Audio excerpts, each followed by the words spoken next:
When the Lagos state government announced its COVID-19 emergency food response package, there were fears that the resources would be mismanaged. Governor Babajide Sanwo-Olu said packages would be shared on the basis of households consisting of 2 parents and 4 children. Recipients were also expected to register on a specific database, but with the gap in information among disadvantaged communities over how the supplies would be distributed, their desperation soon turned to anger. Our Rise correspondent, Adefemi Akinsanya, saw the dramatic scenes at Ikotu Igando in Alimosho local government area in Lagos, where she sent this report. The theory was simple. Don't come to us, we'll come to you. But in practice, delivering Lagos State's COVID-19 emergency food response packages was easier said than done in many places, especially here in the Igodo area of Alimosho, the biggest local government area in Lagos by population. This is one of the many sites where the government will be sharing its emergency COVID-19 emergency food response here. But naturally, the food itself hasn't been trickling down as fast as people have been working for. And naturally, because of that delay, there's been lots of tensions on the streets. You can see the gates there. There are crowds at the gates fighting to get their ways in. Behind the gates, there are trucks of food being shared into smaller cars, which will then make their way into other wards of this area. However, the people here are not satisfied with that process. They feel abandoned, they feel forgotten. Many of us are widows, many of us are single mothers. We are not working, we are not schooling, nothing again. We only pack in the room. Please, we need food. Our children are dying in hunger. Let them come and rescue us. They brought rice to Uganda primary school now. We don't know where they're taking the rice to. We can't manage 14 days. We can't manage. We can't manage. No matter, as I am now, I'm holding 700 naira and I have 4 kids. How do they want to take care of them? They promised us to give us food. They said they will give us rice, they will give us money, they will give us many things, and they didn't give us anything. They are taking it at home. They are taking it to their families. They don't give us anything. This footage appears to show a local Alimosho politician known as Oloko taking emergency packages for personal use.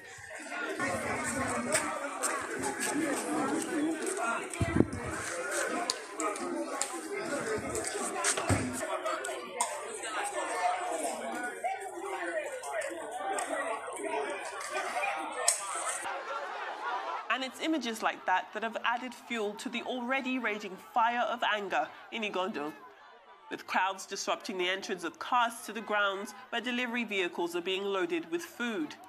We managed to gain entry and speak to an authority in charge of distribution here. In a situation like this, definitely you expect such crowd.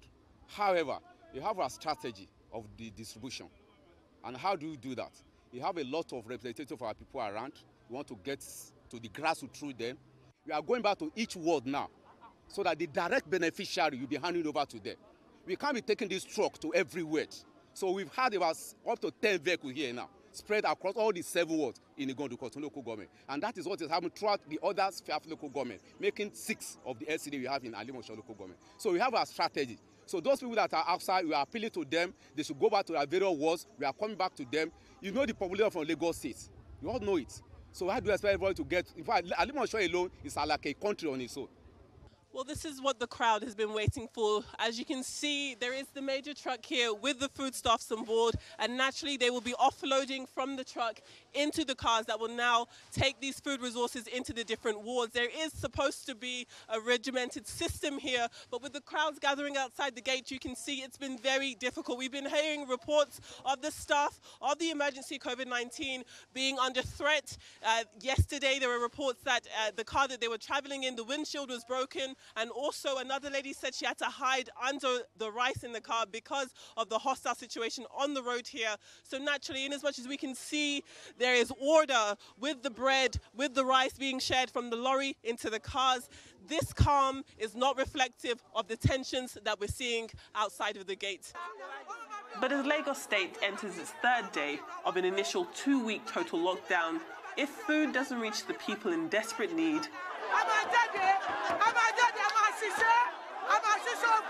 some are threatening to head back to work as normal. To them, hunger is a greater fear than the COVID-19 pandemic. Adefemi Akinsanya, Arise News, Lagos. Wow, that was Pretty disturbing stuff there. Adefemi Akinsanya is with me in the studio now to talk about this. Adefemi, welcome. It's one thing to watch that on TV, as our viewers have done on the Rise News here, but I'm sure it's a different experience being there physically. So what was that like? Because there was some real anger and frustration coming from those people. It was definitely eventful yesterday. I think when we first pulled up and we saw the crowds, we just thought, okay, wow. Naturally, you would expect people to be loitering around, but there were much bigger crowds than we see on the report. And then when you get a bit closer, it's not just people gathering, waiting. There's so much anger on the streets there. And that, as you said in the introduction there, is mostly due to the lack of information trickling down to those people. A lot of them said that they were told that they had to come to the distribution center to receive their food packages, when we know that the idea is that food would be taken to different wards and the local authority in those areas would be the ones to distribute them to the people in need. Also, another thing that people weren't aware of is that, on one hand, these supplies were only supposed to target and first service 200,000 households. And naturally, that is not going to address the huge population in Lagos State. Exactly. Where we have tens of millions of people here. So again, people were thinking that there was going to be food for every single person. The Lagos State Governor, Babajide Sanwo-Olu, said that these were going to address people in direct, dire need.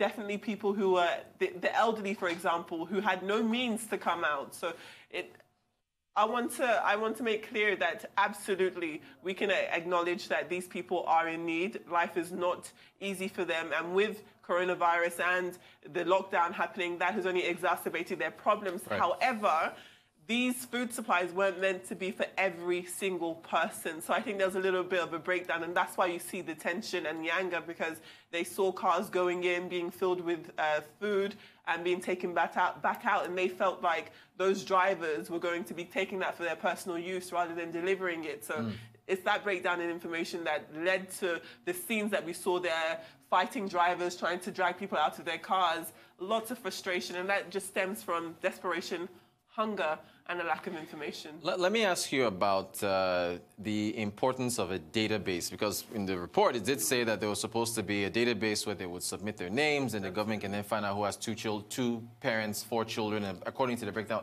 Where did that go wrong? Right. Yeah, what happened there? Well, in the package, the SASA, the special advisor to the governor on urban planning, he said that there is an issue with databases naturally in Nigeria because of the breakdown in the infrastructure there. So one, how people are going to be aware of how they can get themselves on this database, it was a little shoddy. And also speaking to the people there, when I did highlight the fact that the government would come to find you if you had registered on the database, a lot of people said, well, we haven't heard anything, we didn't know how, we've got our voters' registration numbers, is that this type of verification they want? And then on top of that, you had people saying that if it's something to do with cholera or any type of vaccination for young children, the government is able to come to homes and delegate as they need to do. But they felt as though that wasn't happening when it came to the food resources being shared out. And then, again, that is because not every single household is to be getting these supplies. And that's where that breakdown came in. That's where all of the emotions came in. It was actually quite tense on the streets yesterday. Speaking of tense, I think we're going to play a clip now. One of those people again. I want to ask you a question about that. Let's put that up there. Excuse us. They brought rice to the primary school now. We don't know where they're taking the rice to. We can't manage 14 days. We can't manage. We can't manage. No matter, as I am now, I'm holding 700 naira and I have 4 kids. How do they want to take care of them? They promised us to give us food. They said they will give us rice. They will give us money. They will give us many things. And they didn't give us anything. They are taking it at home. They are taking it to their families. Okay, so some allegations made there about them, they are taking it to their families. Right. And I think even in the clip, there was somebody who grabbed... Yeah, describe that. So in the clip following that, there is a politician also in the Alimosho area. He's known by the people in those areas by Oloko. Okay. And he was seen to be taking those emergency food response packages in what appeared to be his own home for what appears to be for personal use. Naturally, he does not fall under the criteria of people in direct and desperate need. Right. So instances like that, images like that, are what's stoking the anger in the people. That's what's really got them revved up, because that was them saying that it's the politician or people who don't need it who are able to exert control over it and keep it for themselves. You just think that, you know, perhaps that's just what they feel because they haven't received their own goods just yet. But when you see a video like that, you can definitely understand why there's so much anger on the streets there. Okay, so with regards to the second lady who said that she had only 700 naira to her name and she's got a bunch of kids, she's hungry, okay.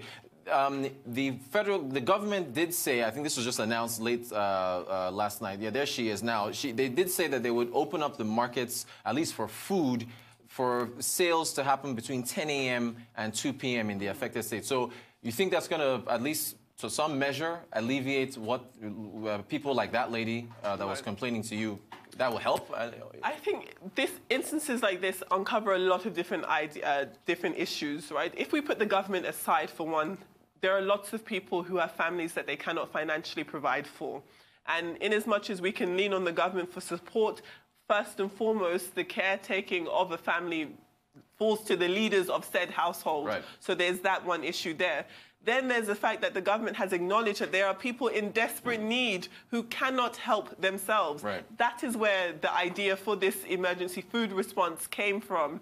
Because people heard that, you've got everyone saying, well, I've got hardships, I'm struggling here, I should also be entitled to it. Right. And as we know, with 200,000 households are not going to cover all of Lagos State. Right. Initially, so that's where the breakdown is coming from. About the markets being open between 10 and then into the early afternoon, that could relieve some type of stress.